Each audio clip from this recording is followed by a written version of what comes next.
ओम नमः शिवाय दोस्तों। आज वापस से एक बार फिर मेरे चैनल सनातन सागास पे आप सबका हार्दिक अभिनंदन। और आज का जो एपिसोड है वो आखिरी एपिसोड है चिरंजीवियों के विषय में, मेरे चैनल का नहीं। तो आज का जो आखिरी एपिसोड है वो मेरे मन के बहुत पास है, और मतलब ये इतना अच्छा एपिसोड है कि थोड़ा ये लंबा जाएगा और इसमें काफ़ी सारी चीज़ें मैं आपको बताऊंगा, और जिनके विषय में मैं बताने वाला हूँ सब उस भगवान की पूजा करते हैं, सब उनको मानते हैं। और ऐसा कोई नहीं है सनातन धर्म में जो उनको नहीं मानता हो, और वो सबके प्रिय हैं और वो बहुत ही शक्तिशाली हैं। तो ये वाला जो एपिसोड है उसकी शुरुआत में कहना चाहता हूँ मैं, जय श्री राम। तो आप समझ ही गए होंगे कि मैं किसके विषय में बात कर रहा हूँ। जी हाँ, मैं बात कर रहा हूँ राम भक्त, पवन सुत, अंजनी पुत्र भगवान हनुमान के बारे में, जो श्री राम भक्त हैं। तो इसलिए मैंने ये जो एपिसोड है आखिरी एपिसोड रखा था उनके बारे में, क्योंकि ये एपिसोड जो है थोड़ा सा लंबा जाएगा, वीडियो थोड़ा सा ज़्यादा चलेगा, तो इसलिए मैंने सोचा इसको आखिरी में रखूंगा। और किस्मत की बात है, ये भी कहना चाहूँगा मैं कि आज शनिवार है, आज उनका दिन है, और आज ही के दिन मैं वीडियो बना रहा हूँ। ये मेरी भी खुशकिस्मती है और ये मेरा सौभाग्य है। तो उनके बारे में बात करते हैं, शुरू करते हैं कि उनका जन्म कैसे हुआ। सबसे पहले जो उनकी माता थी अंजनी, वो भगवान शिव की बहुत बड़ी भक्त थी। तो वो भगवान शिव की तपस्या कर रही थी, और वो रहती थी कहाँ, किष्किंधा में अपने पति के साथ, जो कि थे महाराज केसरी। तो महाराज केसरी और महारानी अंजनी, तो महारानी अंजनी पूजा कर रही थी भगवान शिव की। बहुत समय हो गया, बहुत वर्ष बीत गए उनको तप करते हुए, और भगवान शिव आसानी से तो प्रसन्न होते नहीं है, लेकिन जब हो जाते हैं तो कुछ भी दे देते हैं। ऐसा कुछ नहीं है जीवन में जो वो ना दे पाए। तो वो प्रसन्न हुए, और जब वो प्रसन्न हुए तो अंजनी माता ने बोला कि प्रभु, मुझे एक ऐसा पुत्र चाहिए जो आपका अंश हो, जो आपके जैसा शक्तिशाली हो, जो इतना शक्तिशाली हो कि उसको कोई नहीं हरा पाए। तो उन्होंने बोला कि तथास्तु, आपको मिल जाएगा वो पुत्र। अब समय बीता, अंजनी माता के गर्भ से निकले हनुमान जी। तो हनुमान जी का जब जन्म हुआ, उनका नाम था उस समय मारुति, बचपन का नाम था मारुति। हनुमान जी उनका नाम बाद में पड़ा। तो मारुति जो थे बचपन से ही चंचल थे और अपने माता पिता के राज दुलारे थे, और साथ ही साथ ये पवन पुत्र भी थे। तो ये पवन पुत्र थे, ये अंजनी सुत थे, और ये केसरी नंदन थे। तो जब ये बचपन में जब छोटे थे तब से ही इनको शैतानी करने की बहुत आदत थी, और बहुत ही इनका मन विचलित रहता था, और बहुत ही मस्ती करते थे ये। तो एक समय जब ये अपने कक्ष में सो रहे थे, छोटे ही रहे होंगे, कितने साल के ये मुझे नहीं पता, लेकिन काफ़ी छोटे थे। उन्होंने अपनी खिड़की से देखा तो पेड़ों के बीच उन्हें एक छोटा सा आकार दिखा, आम का। पर वो एक्चुअली आम नहीं था, पत्तों के बीच सूर्य था बहुत दूर। तो वो उसे खाने के लिए उत्साह में निकल गए, और उड़ते उड़ते वो सूर्य की तरफ पहुंचने लगे। जब वो सूर्य की तरफ पहुंच रहे थे तो वहीं पे आसपास कहीं पे देवराज इंद्र थे। देवराज इंद्र ने देखा कि ये बालक इतनी तेजी से मेरी तरफ आ रहा है, ये करना क्या चाहता है। और उन्हें ये नहीं पता था कि ये सूर्य को खाने आ रहे हैं या क्या कर रहे हैं, उन्हें कुछ नहीं पता था। उन्हें लगा कि हो सकता है कोई असुर हो, किसी रूप में हो, दूसरे रूप में आके ये स्वर्ग पे अपना आधिपत्य जमाना चाहता हो। तो देवराज इंद्र ने अपना वज्र लिया और वज्र से उस छोटे से बच्चे के ऊपर प्रहार कर दिया। जब उस छोटे से बच्चे के ऊपर प्रहार किया तो वो उनकी जौ पे लगा, यानी कि उनकी ठुड्डी पे लगा, और वज्र का प्रहार होते ही वो गिर पड़े, और गिरते गिरते सीधे वो धरती पे गिर पड़े। जैसे ही उनके पिता पवन देव को इस बात का पता चला, उन्होंने सारी सृष्टि से पूरी हवा खींच ली। उन्होंने बोला, यदि मेरा बेटा मरेगा तो कोई भी जीवित नहीं रहेगा, सब मरेंगे, मैं किसी को भी जीने नहीं दूंगा। तो सब भागे भागे भगवान शिव के पास पहुंचे और बोले कि प्रभु, आप कुछ करिए, आप बचाइए, नहीं तो पवन देव सबको मार देंगे। तो भगवान शिव ने बोला ठीक है। भगवान शिव ने हनुमान जी को वापस जीवित किया, और फिर पवन देव से बोला कि आप सारी वायु सृष्टि में वापस लौटा दीजिए। तब पवन देव ने सृष्टि में पूरी वायु लौटा दी, और सारे देवी देवताओं ने आकर हनुमान जी को वरदान दिया। तो हनुमान जी को देवराज इंद्र ने ये वरदान दिया कि आपका जो शरीर होगा वो वज्र की तरह होगा, उसे कोई भी हानि नहीं पहुंचा पाएगा, इतना स्ट्रांग होगा, वो वज्र जैसा होगा मेरे। फिर अग्निदेव ने उन्हें बोला कि आपको कभी भी अग्नि जला नहीं पाएगी, वरुण देव ने बोला आपको कभी भी पानी डुबा नहीं पाएगा। वायुदेव ने बोला कि मेरे पुत्र तुम मेरी ही गति से चलोगे और इतने तेज चलोगे कि ना कोई तुम्हें, अगर तुम्हारा मन नहीं हो तो कोई तुम्हें देख भी नहीं पाएगा, तुम इतनी तेज रहोगे। भगवान विष्णु ने भी उन्हें कोई वरदान दिया, भगवान ब्रह्मा ने भी उन्हें कोई वरदान दिया, त्रिदेवियों ने भी उन्हें कोई वरदान दिए, तो सब ने उन्हें वरदान दिए और उसके बाद वो किष्किंधा वापस अपने माता पिता के पास लौट गए। फिर समय गुजरा। अब शैतानी उनकी कम नहीं थी, शैतानी वो करते ही करते थे। थोड़े बड़े हुए और वो ऋषियों को तंग करने लगे, तो किसी ऋषि ने गुस्से में आके उन्हें श्राप दे दिया और ये बोला कि ये जितनी भी तू शैतानी करता है ये सब कुछ तू भूल जाएगा और तू एकदम नॉर्मल सीधा साधा बालक बन जाएगा, सीधा साधा बच्चा बन जाएगा। तो हनुमान जी सब कुछ भूल गए, अपनी सारी विद्याएं भूल गए, सारी शक्तियां भूल गए। पर उन्होंने ये भी बोला उस ऋषि ने कि जब समय आएगा और सृष्टि को तेरी शक्तियों की जरूरत पड़ेगी और जब कोई तेरी शक्तियों का आह्वान करेगा और तुझे उन्हें याद दिलाएगा, तब वो शक्तियां तेरे पास वापस आ जाएंगी। अब समय बीता, भगवान राम का जन्म हुआ, भगवान राम प्रकट हुए धरती पे, श्री हरि विष्णु ने अवतार लिया, लक्ष्मण जी आए साथ में और ये लोग मिले कहाँ पे, किष्किंधा के आसपास, राजा सुग्रीव के जहाँ पे वो शासन कर रहे थे, जहाँ पे भी उनका देश था, उसके आसपास ही वो लोग मिले।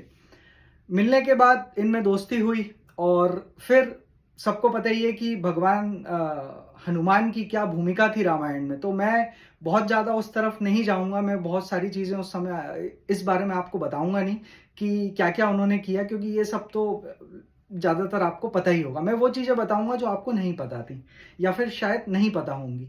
तो हनुमान जी जब सब कुछ रामायण हो गई, जब सब अयोध्या आ गए, तो हनुमान जी को वरदान दिया माँ जानकी और भगवान राम ने कि तुम हमेशा अमर रहोगे।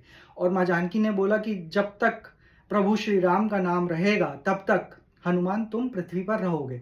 मतलब कुल मिला के बात यह है कि भगवान राम का तो नाम हमेशा रहने ही वाला है, वो तो कहीं भी नहीं जाने वाला। तो हनुमान जी हमारे बजरंग बली हमेशा रहेंगे, वो कभी भी इधर से नहीं जाएंगे। तो वो एक ऐसे भगवान हैं जो हमेशा आपके पास रहेंगे, जैसे कि महादेव हैं कैलाश पे। अब दूसरी बात मैं आपको बताता हूँ कि भगवान हनुमान ने शिक्षा किससे ग्रहण करी। तो जिसको वो खाने जा रहे थे आम समझ के, भगवान सूर्य को, वही उनके गुरु थे। उन्होंने ही उन्हें शस्त्र विद्या दी, उन्होंने ही उन्हें हर कला में पारंगत करा और भगवान सूर्यदेव ही, सूर्य नारायण ही हनुमान जी के गुरु हैं। और शायद कुछ ऐसा भी था कि जब हनुमान जी ने उनसे गुरु दक्षिणा के बारे में पूछा तो शायद उन्होंने मना कर दिया और बोला कि जब समय आएगा तो मैं तुम्हें बताऊंगा कि मुझे क्या चाहिए। ये हो गई उनके गुरु की बात।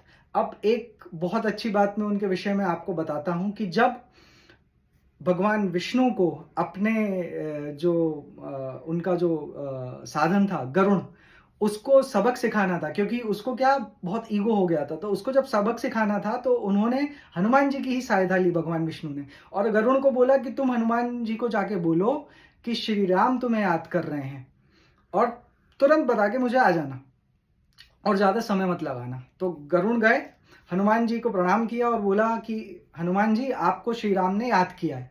तो हनुमान जी ने एकदम नम्रतापूर्वक बोला, गरुण जी से प्रणाम करके उन्हें बोला कि आप जाइए और आप श्री राम को बोलिए कि मैं आ रहा हूँ। तो जब गरुड़ जी वापस आए बैकुंठ, तो द्वारपाल से बोला कि तुम ध्यान रखना अभी हनुमान आने वाले हैं। तो द्वारपाल बोला पर प्रभु वो तो आके भी चले गए। तब गरुड़ को समझ में आया कि जिस स्पीड, जिस गति के बारे में मुझे ईगो हो गया था, मेरी गति तो कुछ भी नहीं है हनुमान के सामने। तब उन्होंने जाके विष्णु भगवान को प्रणाम किया और बोले कि प्रभु मैं समझ गया जो आप मुझे समझाना चाहते थे। इसी तरीके से एक बार महाभारत काल में अर्जुन को घमंड हो गया था कि मैं बहुत बड़ा धनुधर हूँ, मैं इतना बड़ा धनुधर हूँ कि कोई मेरे समान हो ही नहीं सकता, कोई मेरे सामने टिक ही नहीं सकता। तो वापस भगवान कृष्ण ने हनुमान जी की सहायता ली। उन्होंने बोला कि अर्जुन को घमंड हो गया है हनुमान, उस घमंड को तोड़ना पड़ेगा, नहीं तो ये युद्ध शायद जीत नहीं पाएगा या युद्ध में ये अच्छे से अपने शत्रुओं का विनाश ना कर पाए। तो वो एक जगह उन्होंने अर्जुन के सारथी के साथ उन्हें भेजा, वहां पे जहाँ पे भगवान राम ने राम सेतु बनाया था। तो उसे देखने के बाद अर्जुन ने बोला मस्ती में कि भगवान राम तो इतने बड़े धनुधर थे, वो क्या सेतु अपने बाणों से नहीं बना सकते थे? मैं होता यदि उनकी जगह तो सेतु तो बाणों से ही बना लेता। तो हनुमान जी वहां पे किसी और का वेश धर के आए और उन्होंने बोला कि अर्जुन, यदि भगवान राम से सेतु अपना बाणों से बनाते तो हो सकता है वो गिर जाता। तो अर्जुन ने बोला कैसे गिर जाता? क्योंकि उन्होंने बोला क्योंकि उनकी सेना में इतने बड़े बड़े योद्धा थे, इतने भारी भारी योद्धा थे, शायद उनके वजन के कारण वो सेतु अंदर चला जाता। अर्जुन ने बात ना सुनी। अर्जुन ने बोला ऐसा कुछ नहीं होता, वो बना नहीं पाते। तो फिर हनुमान जी को गुस्सा आ गया, बहुत ज्यादा क्रोधित हो गए, पर उन्होंने अपना गुस्सा अंदर ही रखा क्योंकि उन्हें अर्जुन को सबक सिखाना था, उसको मारना नहीं था। चाहते तो वो वहीं पे अर्जुन को मार देते, पर भगवान कृष्ण की आज्ञा थी, वो उनकी आज्ञा पूरा कर रहे थे। तो हनुमान जी ने कहा कि ठीक है, तुम एक काम करो, तुम एक सेतु बनाओ बाणों का। यदि बाणों का सेतु मैंने तोड़ दिया तो मैं अग्नि समाधि ले लूंगा। यदि बाणों का सेतु मैंने तोड़ दिया तो तुम अग्नि समाधि ले लेना, यदि नहीं तोड़ पाया तो मैं अग्नि समाधि ले लूंगा। तो अर्जुन ने बोला ठीक है। अर्जुन ने अपने तीर निकाले और सेतु बनाया बाणों से। हनुमान जी ने जाके उसको तोड़ दिया। अर्जुन से बोला फिर एक और बार कोशिश करो। फिर बनाया, फिर तोड़ दिया, फिर एक और बनाया, 3 बार तोड़ दिया। अब अर्जुन को मतलब ऐसा कर दिया कि वो पानी पानी हो गया, वो अग्नि समाधि लेने वाला था। इतने में हनुमान जी ने बोला, अपने जो स्वरूप है उनका एक्चुअल दर्शन दिए अर्जुन को और बोला कि मैं हनुमान हूं। तब उनके पैरों में गिर के हनुमान जी के माफी मांगी अर्जुन ने। भगवान कृष्ण भी आए, उन्होंने भी अर्जुन को समझाया और अर्जुन ने बोला कि मुझसे प्रभु बहुत बड़ी भूल हो गई कि मैं तो एक तुच्छ मानव हूं। मैंने प्रभु श्री राम को, जो सबसे बड़े धनुधर हैं, मैंने उनकी डिसरिस्पेक्ट करी है, मैंने उनके विरुद्ध कुछ कटु शब्द बोले हैं, तो मुझे जीने का अधिकार नहीं है।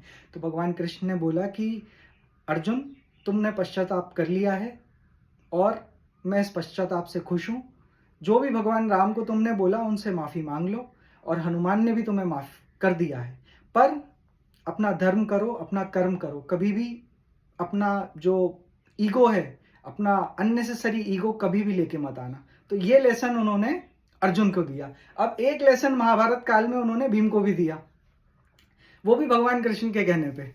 तो भीम बहुत गुस्से में जा रहा था कहीं पे और हनुमान जी आराम से एक बूढ़े वानर का, सॉरी नॉट बंदर, बूढ़े वानर का रूप लेके लेटे हुए थे। तो जो भीम था वो पूंछ नहीं लांघना चाहता था उनकी, तो वो बोला कि आप अपनी पूंछ हटा दो। तो वो बोलने लगे अरे भाई राम का नाम लो, राम का नाम लो और जाओ, मेरी पूंछ लांघ के क्या करना है तुम्हें मेरी पूंछ से? कहले नहीं, मैं आपकी पूंछ नहीं लांघ सकता। अगर मैं आपकी पूंछ लांघूंगा तो मुझे अच्छा नहीं लगेगा, इसे हटाओ नहीं तो मैं हटा दूंगा। तो हनुमान जी ने बहुत ही विनम्रता से बोला कि हटा दो भाई, मेरी पूंछ हटा दो, मेरी तो बहुत पुरानी अभिलाषा है, कितने कल बीत गए, कितने वर्ष बीत गए, मेरी पूंछ कोई हटा ही नहीं पा रहा, तुम ही हटा दो। तो भीम, उसने ये भी नहीं सोचा कि एक बूढ़ा वानर तुम्हें युद्ध की चुनौती दे रहा है या तुमसे ये सब चीजें बोल रहा है तुम मत करो। वो उसने पूंछ पकड़ी उनकी और हटाने लगा, पर वो हटा नहीं पाया। उसने बहुत ताकत लगाई, बहुत ताकत लगाई, वो हटा नहीं पाया। उसका गुस्सा भी टूट गया, उसकी ताकत भी टूट गई। उसने हाथ जोड़े हनुमान जी के सामने और बोला कि मैं समझ गया हूं कि आप कोई दिव्य पुरुष हैं या दिव्य आत्मा हैं, आप मुझे दर्शन दीजिए। तब हनुमान जी ने उनको दर्शन दिए और तब वो समझे कि ये तो श्री राम भक्त हनुमान है। और उन्होंने उनसे आग्रह किया, उन्होंने हनुमान जी से रिक्वेस्ट करी कि हम धर्म युद्ध लड़ने जा रहे हैं, आप हमारा साथ दीजिए। तो हनुमान जी ने बोला कि मुझे जो युद्ध लड़ना था वो मैं लड़ चुका हूं अपने प्रभु श्री राम के लिए और उसमें हमें विजय भी मिली। ये युद्ध तुम्हारा है अनुज, तुम्हें लड़ना पड़ेगा, क्योंकि भीम भी पवन पुत्र थे, तो उनके छोटे भाई थे। तो उन्होंने बोला लेकिन मैं इस युद्ध में रहूंगा, लड़ूंगा नहीं, लेकिन मैं अर्जुन के रथ पे, भगवान कृष्ण के कहने पे रहूंगा, अर्जुन की ध्वजा पे, और अर्जुन की ध्वजा पे बैठा रहूंगा और वहां से मैं खूब चिल्लाऊंगा। और जब भी मैं चिल्लाऊंगा ना भीम तुम्हारे लिए, तो तुम्हारे जो शत्रु हैं उनके दिल दहल जाएंगे, उनके दिल बैठ जाएंगे। मैं ऐसा शंखनाद करूंगा, ऐसा गर्जन करूंगा युद्ध का कि कोई भी तुम्हारे सामने टिक नहीं पाएगा। उसके बाद वापस महाभारत में जो अर्जुन को रथ मिला था इंद्रदेव से, दिव्य रथ, उसकी ध्वजा पे भगवान कृष्ण के कहने पे साक्षात हनुमान जी विराजमान रहे और सारथी थे हमारे भगवान कृष्ण। तब जाके अर्जुन वो युद्ध जीता। अर्जुन के युद्ध जीतने के बाद जब वो रथ खाली हुआ, खाली किया मतलब भगवान कृष्ण ने बोला कि अर्जुन पहले तुम उतरो, तो अर्जुन उतरे, फिर भगवान कृष्ण उतरे, फिर भगवान कृष्ण ने बोला कि हनुमान तुम उतर जाओ, फिर हनुमान जी जैसे ही ध्वज से निकल के नीचे आए रथ के, रथ 1 सेकंड में भस्म हो गया। तब भगवान कृष्ण ने अर्जुन को बोला कि पार्थ, ये रथ तो युद्ध के पहले दिन ही भस्म हो चुका था, लेकिन हनुमान ने और मैंने इस रथ को रथ बना के रखा था तुम्हारे लिए, नहीं तो ये कब का भस्म हो चुका था। अब एक और चीज बताता हूं आपको। तो ये महाभारत की चीजें बता दी मैंने आपको। रामायण की एक चीज बताता हूं जो सब कुछ आपको पता है। उसके अलावा जब भगवान राम जाने वाले थे तो वो बड़े व्यथित और चिंतित थे कि हनुमान मुझे जाने नहीं देगा, हनुमान मुझे जाने नहीं देगा, और मेरे जाने का समय आ गया है, बैकुंठ अब मुझे जाना पड़ेगा, पर ये मुझे जाने नहीं देगा। और यमराज आ चुके थे, पर यमराज को हनुमान जी ने बोला था कि आपने यदि अयोध्या की सीमा में प्रवेश कर दिया तो मैं वो करूंगा जो किसी ने ना किया हो, मैं ये भूल जाऊंगा कि आप यमराज हैं, मैं किसी को भी मेरे प्रभु को ले जाने नहीं दूंगा। तो यमराज भी अयोध्या की सीमा के बाहर खड़े थे, वो अयोध्या आ नहीं पाए अंदर, क्योंकि हनुमान जी वहां पे थे। और प्रभु श्री राम को किसी से मैसेज पहुंचवाया और बोला कि प्रभु मैं तो बाहर खड़ा हूं और हनुमान जी मुझे अंदर आने नहीं देंगे, तो आपको ही कोई युक्ति निकालनी पड़ेगी। तब भगवान श्री राम ने बहुत मिन्नतें करी, लेकिन ये माने नहीं। उसको बोला कि हनुमान मुझे जाने दो, मुझे जाने दो, पर उन्होंने बोला नहीं, मैं किसी को नहीं आने दूंगा, कोई आ ही नहीं सकता। स्वयं महाकाल भी आ गए तो भी मैं उनसे उनके हाथ जोड़ के उनसे प्रार्थना करूंगा कि मेरे प्रभु श्री राम को मत लेके जाओ। तो फिर भगवान राम ने युक्ति निकाली। भगवान राम ने क्या कहा, उनकी एक अंगूठी उन्होंने निकाली और उन्होंने अंदर पाताल में फेंक दी और हनुमान जी से बोला कि मेरी अंगूठी निकाल के ले आओ। और जब हनुमान जी अंदर गए तो फिर वो चले गए, और वो जब वो अंगूठी लेने गए तो अंदर बहुत सारी अंगूठियों का ढेर था और वहाँ पे कोई था। तो हनुमान जी ने उससे पूछा कि इधर कोई अंगूठी है मेरे प्रभु श्री राम की? तो उस व्यक्ति ने जवाब दिया कि हर कल्प में हर बार एक वानर आता है जो प्रभु श्री राम जिसको भेजते हैं अंगूठी लेने, और वही ये अंगूठियां इनमें से एक अंगूठी लेके जाता है। तो उधर बहुत सारी अंगूठियां थी और अंगूठियों के ढेर पड़े थे। तो मतलब ये जैसा कि हमारे धर्म में बताया गया है ना, ये सब कुछ रिपीट होता है। कलयुग के बाद वापस सतयुग आएगा और वापस सब कुछ रिपीट होगा, तो उसी का एक एग्जाम्पल है। तो ऐसे बहुत सारी कहानियां और बहुत सारे किस्से हैं हनुमान जी के कि आपको और भी काफी सारी चीजें मैं बता सकता हूं, लेकिन मेरे ख्याल से आज इतना ही। फिर कभी हनुमान जी के विषय में वापस से बात करेंगे। उन जैसा बलशाली, उन जैसा वीर और उन जैसा महाबली योद्धा तो मेरे ख्याल से बहुत ही कम है हमारे धर्म में जिन्होंने जन्म लिया, और वो आज भी हैं। और यदि आप एकदम तन मन धन से भगवान श्री राम की पूजा करें या भगवान श्री राम का नाम लें तो उनकी कृपा दृष्टि डेफिनेटली आप पे पड़ेगी। ऐसा हो ही नहीं सकता कि वो आपको छोड़ दें। अगर उनके प्रभु श्री राम का आपने नाम लिया तो वो आपके पास जरूर आएंगे और वो आपको आशीर्वाद देंगे। तो इसी के साथ मैं आज का एपिसोड समाप्त करता हूं, और ये जो चिरंजीवियों की श्रृंखला है, 7वें चिरंजीवी राम भक्त हनुमान, इनके विषय पे जो हमने एपिसोड बनाया ये आज मैं पूर्ण करता हूं। एक बार फिर वापस नया एपिसोड लेके आऊँगा। आपसे एक रिक्वेस्ट है कि मेरे चैनल को लाइक और सब्सक्राइब करें, और भी और लोगों के पास भेजें जिनको सनातन धर्म के विषय में जानना है, जिनको ये कहानियाँ अच्छी लगती हैं, ताकि हम और लोगों से जुड़ पाएँ, साथ में रहें और एक सशक्त भारत बनाएं। ठीक है, जय श्री राम।